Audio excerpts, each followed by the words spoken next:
Bismillahirrahmanirrahim. Assalamualaikum warahmatullahi wabarakatuh. Alhamdulillah hamdan katsiran thayyiban mubarakan fihi kama yuhibbuna rabbuna wa yarda. Allahumma anfa'na bima 'allamtana wa 'allimna ma yanfa'una wa zidna ilman. Jamaah kaum muslimin dan muslimat peserta pembelajaran online Nahwu Dasar, para ibu dan para bapak, para mas dan para mbak, rahimani wa rahimakumullahu jami'an.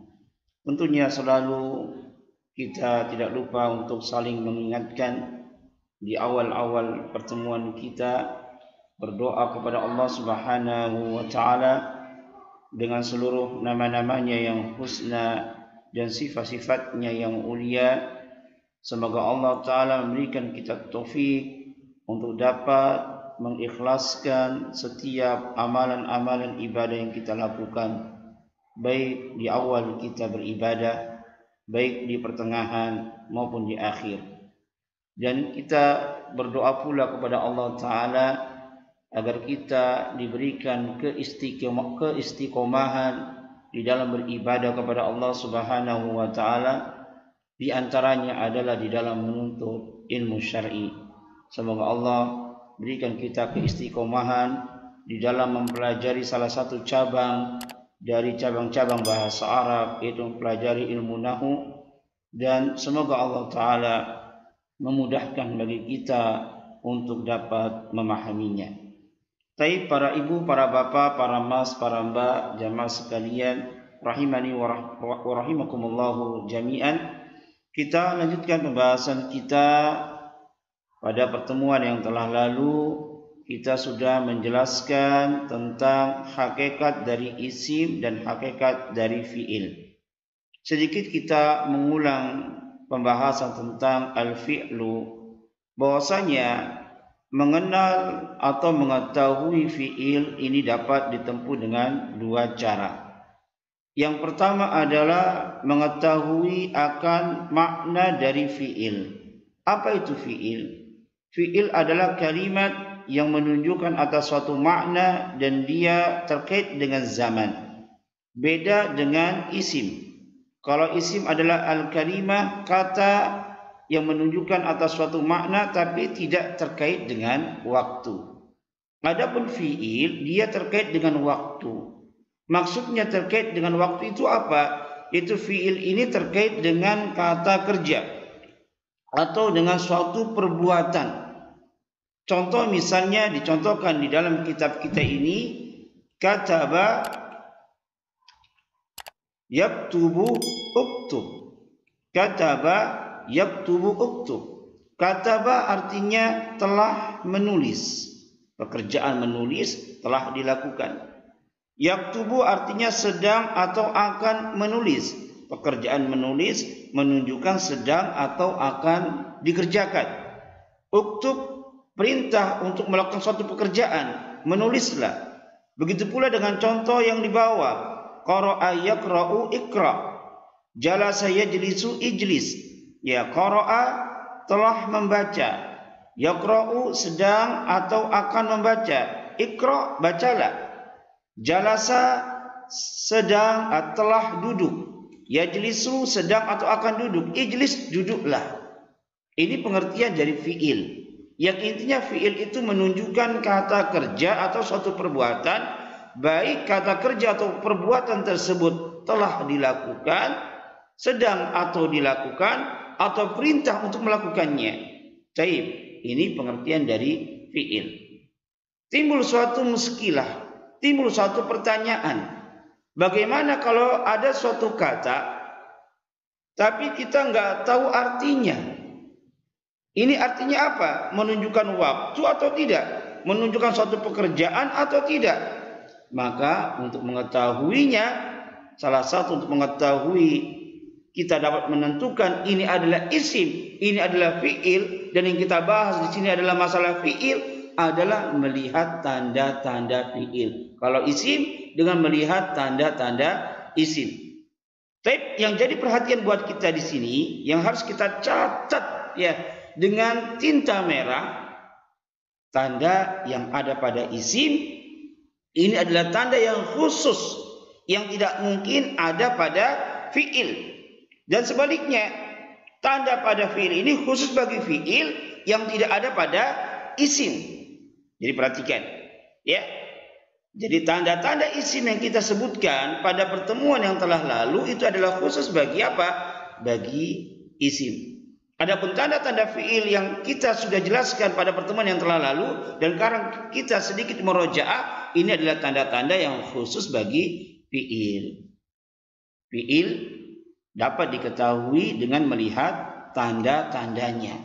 Yang pertama didahului oleh huruf qad, sa dan saufa, atau qad, sin dan saufa. Sin dibacanya sa.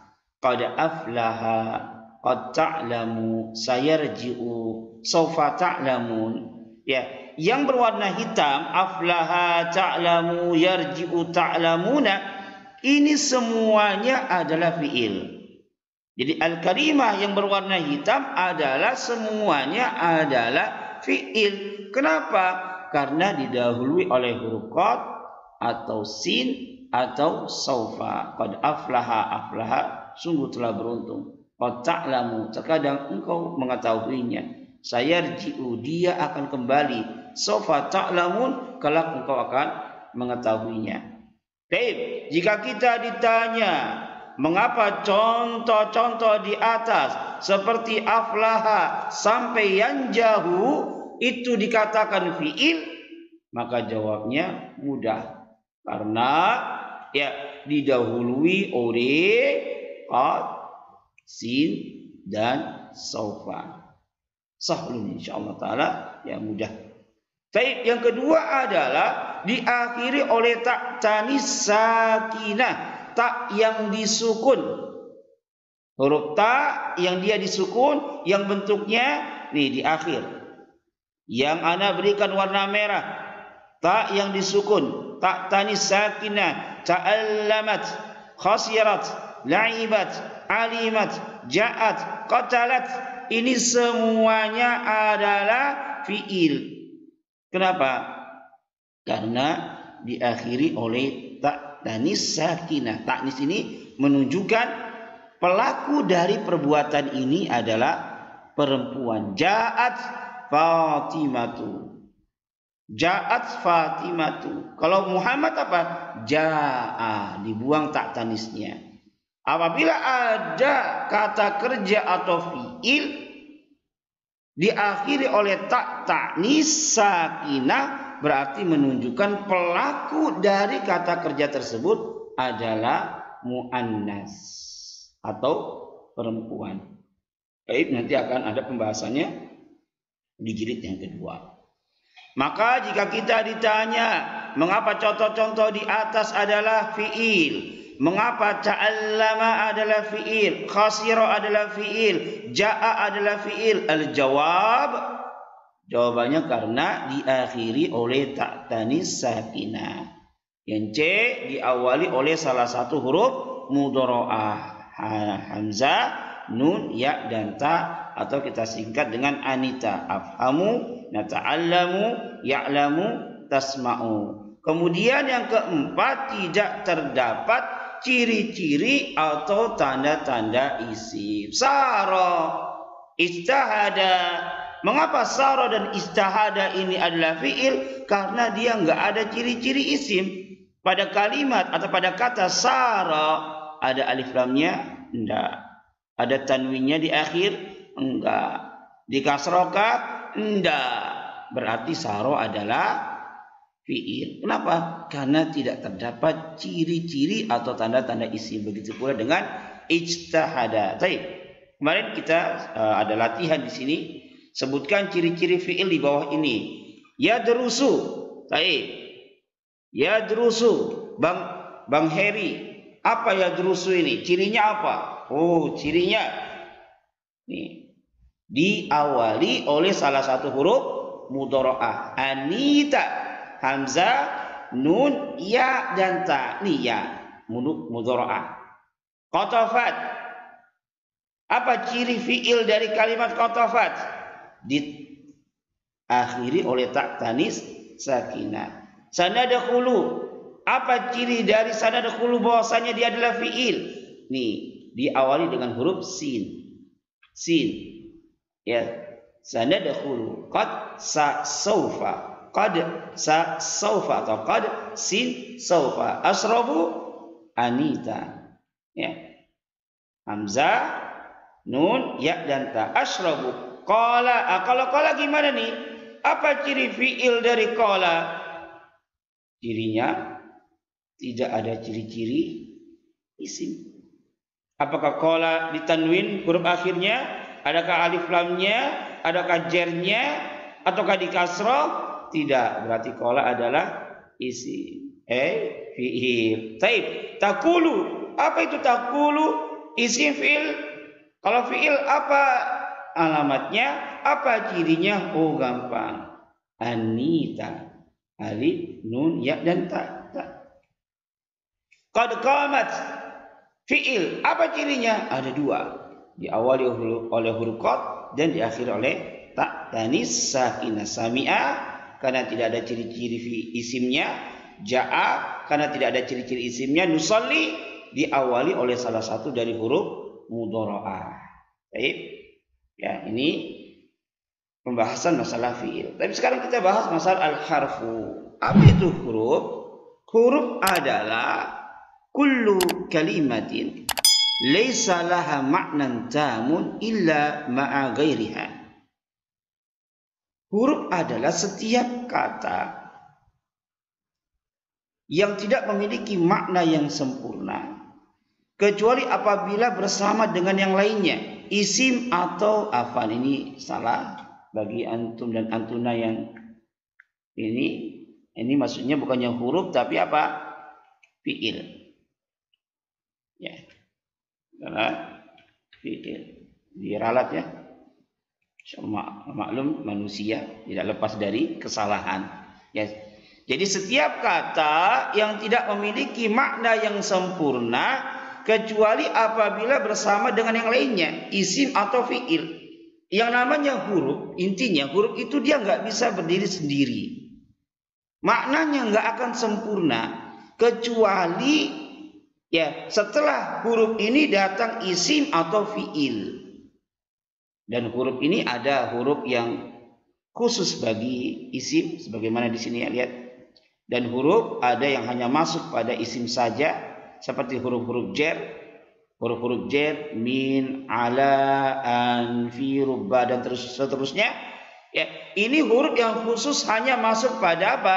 Isim saja. Nggak boleh pada fi'il. Dan di sana ada huruf-huruf yang dia masuk pada fi'il saja seperti qad, sa, saufa. Kalau ada kata diawali oleh qad atau sa atau saufa, maka pasti kata itu adalah fi'il. Karena huruf-huruf ini khusus jatuh setelah apa? Fi'il. Kalau ada kata didahului oleh huruf-huruf jar, berarti mesti kata tersebut adalah isim. Kenapa? Karena huruf jar hanya khusus masuk pada isim saja. Tapi kalau qad, sa dan saufa huruf yang hanya khusus masuk pada fi'il saja. Fi'il ya, bukan isim tapi apa? Fi'il. Dan ada pula huruf yang bisa masuk kepada keduanya. Bisa setelahnya isim, bisa setelahnya fi'il. Di antaranya adalah summa, wa, au, la dan seterusnya. Ya. Jadi huruf itu dia suatu kata yang tidak memiliki makna yang sempurna. Dia ada maknanya, punya maknanya. Min artinya dari, ila ke, an juga maknanya apa? Dari juga, ala di atas, illa kecuali, lakinna akan tetapi, bal bahkan, qad sungguh, saufa kelak dan seterusnya. Dia punya makna, tapi maknanya enggak sempurna kecuali ya setelahnya datang isim atau fi'il. Misal kalau Anda mengatakan misal min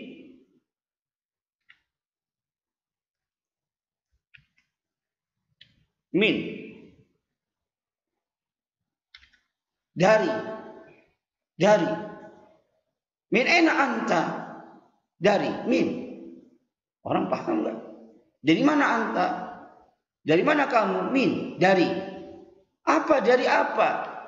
Nggak sempurna maknanya. Min ini punya makna, artinya dari.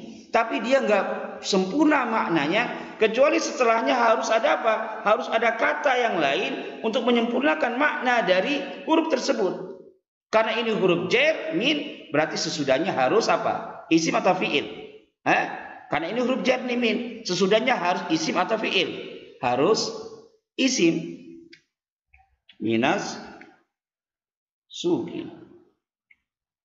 Ya, minas suki. Kasrah. Ya, harus dikasrah nih ya. Nih kalau ada huruf jar, ya huruf jar nih setelahnya itu isim, maka dia dikasrah. Minas suki, dari pasar. Ada huruf lagi misalnya qad, sungguh. Sungguh. Sungguh apa? Sungguh apa? Qad, sungguh. Sungguh apa, Mas? Enggak sempurna maknanya. Dia punya makna. Apa maknanya sungguh? Tapi ya, dia ini huruf ini enggak sempurna maknanya kecuali dilengkapi maknanya dengan isim atau fiil. Ini qad ini apa? Huruf yang khusus jatuh setelah apa? Fiil. Ya, berarti apa? Qad jaa, qad jaa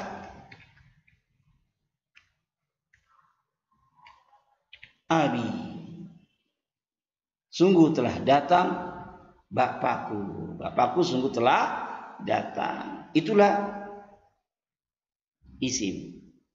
Ya. Isim apa? Huruf. Ya, jadi huruf itu apa? Setiap kata yang tidak memiliki makna yang sempurna kecuali apabila bersama dengan yang lainnya, isim atau fiil.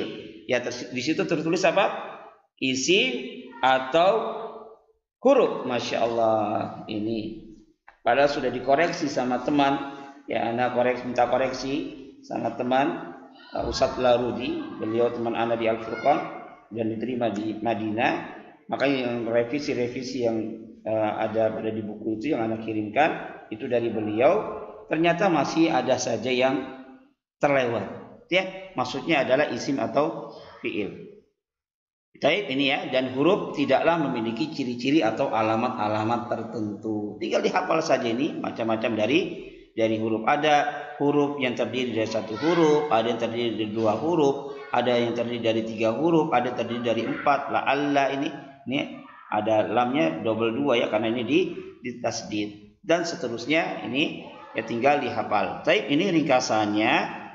Nah ini ya, bisa dilihat kalau di sini miring, nanti bisa dilihat nih isim ya, cirinya di tanwin huruf akhirnya, di kasrah huruf akhirnya, bisa menerima atau didahului oleh alif dan lam, didahului oleh huruf-huruf jar ya, min, ila, an, ala, fi, ruba, kaf, lam dan alba. Ini ciri-ciri isim. Kemudian ciri-ciri fiil, dilihat ini didahului oleh huruf qad, sa dan saufa, diakhiri oleh ta tanis sakinah, tak yang disukun, kemudian diawali oleh salah satu dari huruf mudharaah. Huruf-huruf mudharaah dihafal ini ya. Huruf-huruf mudharaah ada berapa? Ada 4. Hamzah, nun, ya dan ta atau anita. Kemudian tidak terdapat ciri-ciri atau tanda-tanda isim. Kemudian yang ketiga adalah huruf, yaitu setiap kata yang tidak memiliki makna yang sempurna kecuali apabila bersama dengan yang lainnya, isim atau fiil. Masya Allah, ini isim atau fiil. Salah mana ini ya? Masya Allah, diganti isim atau apa? Fiil. Teralat ya, isim atau fiil. Baik ya. Dan huruf tidaklah memiliki ciri-ciri tertentu. Baik, ini ada latihan. Tentukanlah isim, fiil atau huruf pada kalimat di bawah ini. Mau dibahas sekarang atau dijadikan PR? Masya Allah, ya, dijadikan PR aja ya. Baik, nanti di sini yang antum jawab, yang antum anggap bisa.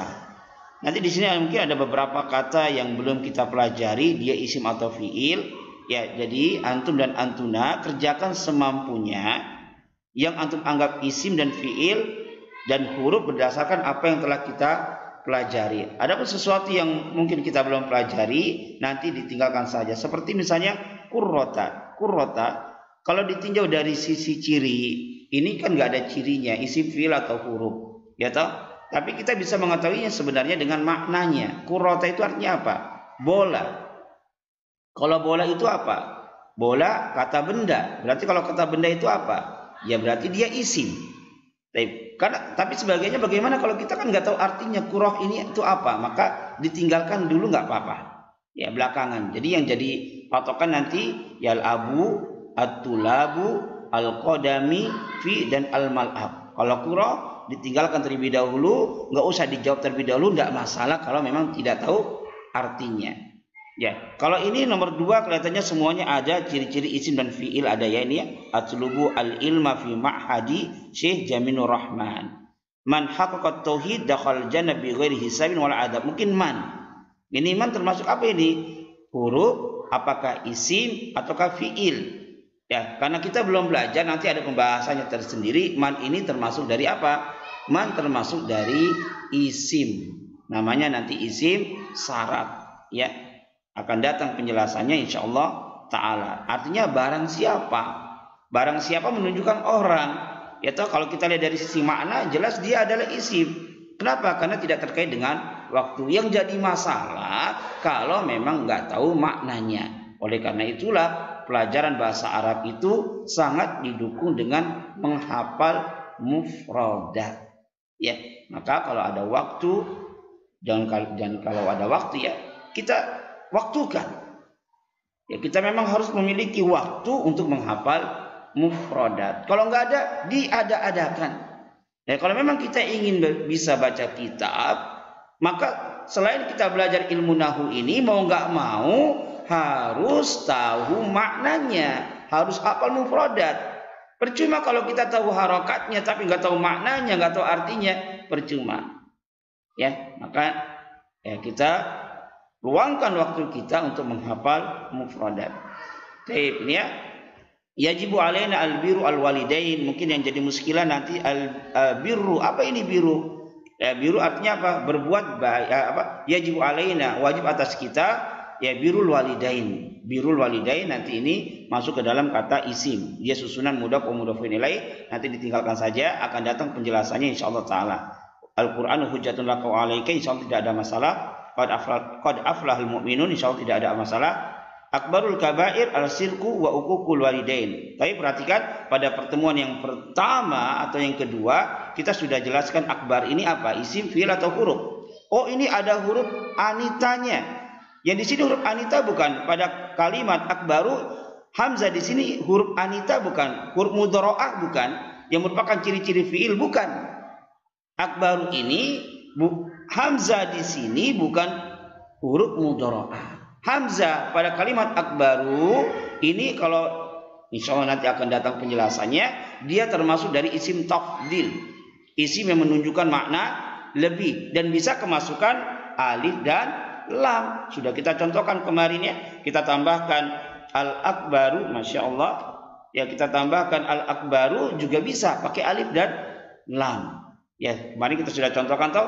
Asyirku al-akbaru a'dhamu dan a'dhamu zulmi. Lihat lagi pelajaran yang telah lalu. Ya, kemudian ini insyaallah tidak ada muskilah. Ini ya. Kemudian bab yang kedua, kita masuk pada bab yang kedua. Insyaallah kita selesai beberapa menit lagi. Ya, target kita minimalnya 30 menit ya, maksimal 40 menit lah antara itu. Minimalnya 20, antara 20 menit sampai 40. Bab yang kedua, pemahaman kita terkait dengan bab yang kedua tentunya sangat didukung dengan pemahaman kita terkait dengan bab yang pertama. Kalau kita tidak bisa membedakan mana isim, mana fi'il, maka tentunya kita tidak akan mampu memahami bab yang kedua. Inti pelajaran nahwu itu, Pak, Bu, Mas, Mbak, adalah memahami, kemudian menghafal dan praktek. Ya. Faham, hafal, praktek. Dia paham tapi nggak hafal, percuma. Oh, saya paham isim itu ini dan ini, tapi dia nggak paham, dia nggak hafal ciri-cirinya apa, percuma. Dia paham ciri-cirinya tapi dia hafal ciri-cirinya, tapi dia nggak paham, cuma dihafal saja. Berarti kayak burung beo ya, ngomong bahasa Indonesia tapi dia nggak tahu maknanya. Jadi harus terkumpul 3 hal nih dalam kita mempelajari ilmu nahwu ini. Hatta ilmu-ilmu yang lain juga sama saja sebenarnya. Ya, tapi di sini kita ingin tekankan, kalau kita belajar nahwu, bahasa Arab, terkhusus bahasa Arab, secara umum bahasa Arab, terkhusus ilmu nahwu, maka mau tidak mau kita harus pahami, hafalkan, praktekkan. Pahami, hafalkan, praktekkan. Pahami, hafalkan, praktekkan. Itu kuncinya. Jadi pelajaran yang pertama, bab yang pertama, ya, al-kalimah wa anwa'uha, ini dihafal. Isim cirinya apa saja, pengertiannya apa, cirinya apa. Fi'il juga begitu, huruf juga begitu. Kalau kita nggak paham itu, nggak paham bab yang pertama, bagaimana kita paham bab yang kedua yang berbicara tentang anwa'ul jumlah. Kita sudah belajar pada bab yang pertama kata.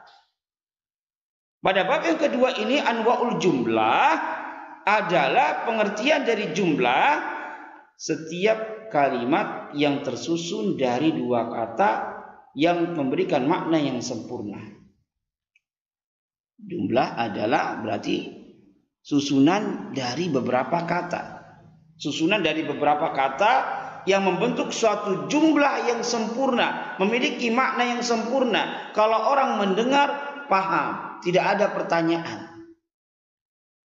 Ja'a Muhammadun, telah datang Muhammad, paham, oh Muhammad datang. Ya. Yashtari Muhammadun qalaman, Muhammad telah beli pulpen. Oh gitu tak. Paham kita. Ya. Muhammadun mujtahidun, Muhammad adalah orang yang bersungguh-sungguh. Ini namanya apa? Dalam bahasa Arab namanya jumlah atau kalimat, yang dia tersusun dari beberapa kata yang membentuk suatu makna yang sempurna. Orang yang mendengar paham dan tidak ada satu pertanyaan dalam otaknya. Dan jumlah di dalam bahasa Arab terbagi menjadi 2. Apa itu? Jumlatun ismiyatun, dan yang kedua nanti apa? Jumlatun fi'liyatun. Apa pengertian dari jumlah ismiyah? Jumlah ismiyah wahiyya allati tubda'u bismin. Jumlah ismiyah yaitu suatu jumlah atau suatu kalimat yang dia diawali dengan isim. Bagaimana kita tahu itu adalah jumlah ismiyah kalau kita nggak tahu itu isim? Baik, perhatikan. Ya. Jadi untuk memahami bab yang kedua, kita harus paham bab yang pertama. Oleh karena itulah di awal-awal ya pembelajaran kita sudah mengibaratkan. Belajar nahwu itu ibarat apa? Menaiki tangga. Kalau ilmu nahwu ada 10 tangga, maka untuk sampai ke tangga 10 harus melalui tahapan. Naik dulu tangga pertama. Kalau sudah bisa naik tangga pertama, baru tangga yang kedua. Kalau sudah bisa tangga yang kedua, baru ke tangga yang ketiga dan seterusnya. Kalau ke tangga pertama aja nggak bisa, bagaimana bisa naik ke tangga kedua yang lebih tinggi? Kalau isim dan fi'il aja nggak tahu, bagaimana kita bisa membedakan ini jumlah ismiyah atau jumlah fi'liyah? Sulit. Ya, oleh karena itulah dihafal kembali ciri-ciri isim, alamat-alamat isim, begitu pula dengan fi'il. Jadi jumlah ismiyah yaitu jumlah atau kalimat yang dia diawali dengan isim. Misal contoh, al-ilmu nurun. Ilmu itu adalah cahaya. Ilmu itu adalah cahaya. Gabungan dari dua kata, al-ilmu dan nurun. Dan sempurna maknanya. Dapat kita pahami, ilmu itu adalah cahaya. Wa nurullah la yu'tahu al-'asi. La yu'tahu al-'asi. Dan ilmunya cahaya Allah, ya tidaklah akan Allah berikan kepada orang-orang yang bermaksiat. Ini ya sebagaimana kisah yang ma'ruf tentang Imam Asy-Syafi'i tatkala beliau mengadu kepada Imam Waqi, syaqautu ila Waqi min su'il hifdzi. Saya mengadu kepada Imam Waqi, gurunya Imam Syafi'i, tentang jeleknya hafalanku. Imam Syafi'i yang hafal Al-Quran sebelum balik, yang hafal kitab Al-Muwatta, mengatakan saya mengeluh kepada Imam Waqi tentang hafalan jeleknya hafalanku. Itu Imam Syafi'i. Bagaimana dengan kita? Fa'arsadani ila tarkil ma'asi. Maka beliau memberikan petunjuk kepadaku untuk meninggalkan maksiat. Jangan sampai setelah kita lihat HP kita, habis dengarkan pembelajaran nahwu, selesai, habis itu baca berita, oh Masya Allah, ada aurat-aurat yang tidak layak kita lihat. Hilang lagi. Awalnya hafal pengertian isim itu apa, ciri-ciri isim itu apa. Selesai, ya dia sudah hafal, lihat berita, ada aurat yang dia lihat, lupa meneh, maksiat. Ya. Al-ilmu nurun, ilmu itu cahaya. Al-ilmu nurun adalah jumlah. Kalau kita ditanya, ini al-ilmu nurun jumlah ismiyah atau jumlah fi'liyah? Al-jawab apa? Jumlah ismiyah. Kenapa? Karena didahului oleh isim. Mana isim? Al-ilmu. Dari mana antuna tahu bahwasanya isim, al-ilmu adalah isim? Gampang Pak Ustadz. Apa? Karena didahului oleh alif dan lam. Masya Allah. Mumtaz wa mumtazah. Baik, contoh yang kedua. Muhammadun yaqra'ul Qur'an. Muhammad sedang membaca Al-Quran. Ini jumlah apa? Jelas Pak Ustadz, ini jumlah ismiyah. Dari mana antum dan antuna tahu bahwasanya Muhammadun yaqra'ul Qur'an ini jumlah ismiyah? Gampang Pak Ustadz. Kenapa? Karena diawali dengan isim. Mana isimnya? Muhammad. Kenapa Muhammad isim? Kan nama orang. Tidak menunjukkan kata kerja. Dan juga cirinya huruf terakhirnya Muhammad ini ditanwin. Oh, Masya Allah. Mumtaz. Baik. Yang ketiga, nahnu mujahiduna. Ini jumlah apa? Isminya. Kenapa jumlah ismiyah? Lah ditaruh di bukunya Ustadz itu nahnu mujahidun sebagai contoh ismiyah, berarti itu jumlah ismiyah. Wah, ini jawaban yang tidak ilmiah. Iya, kalau anak salah ketik. Kenapa nahnu mujahiduna ini jumlah ismiyah? Karena nahnu ini adalah isim. Dari mana antum tahu? Karena dia domir. Kalau domir tidak terkait dengan isim. Tidak terkait dengan apa? Dengan waktu atau kata kerja. Dia itu pengertian dari isim. Kemudian pengertian jumlah ismiyah. Kemudian yang kedua adalah jumlatun fi'liyatun. Jumlah fi'liyah yaitu jumlah atau kalimat yang diawali dengan fi'il. Contohnya ijtahada al-Hasan wal Ilyasu fid darsi. Hasan dan Ilyas bersungguh-sungguh di dalam pelajaran. Ijtahada al-Hasanu wa Ilyasu fid darsi, ini adalah jumlah ismiyah. Dari mana kita tahu? Karena ijtahada adalah fi'il. Dari mana kita tahu ijtahada adalah fi'il? Karena dia tidak memiliki ciri-ciri isim. Yaqra'u Muhammadun al-Quran adalah jumlah fi'liyah. Lihat ya, yang di atas Muhammadun yaqra'u al-Quran, Muhammadnya di depan, setelah itu yaqra'u. Yang di bawah apa? Yaqra'u Muhammadun al-Quran. Yaqra'u dulu.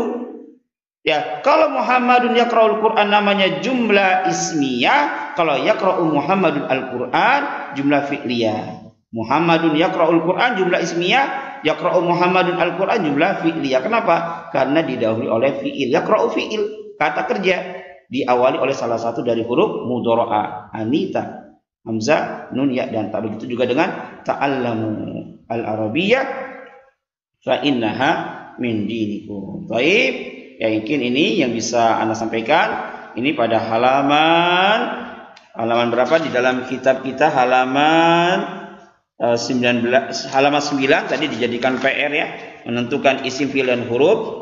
Begitu pula dengan halaman 11 dalam buku Antum dan Antuna, al-bustanu jamilun. Kebun itu indah. Ini jumlahnya jumlah apa? Ismiyah atau jumlah fi'liyah? Mungkin ini yang bisa Anda sampaikan. Ya, wa akhiru da'wana alhamdulillahi rabbil alamin. Assalamualaikum warahmatullahi wabarakatuh.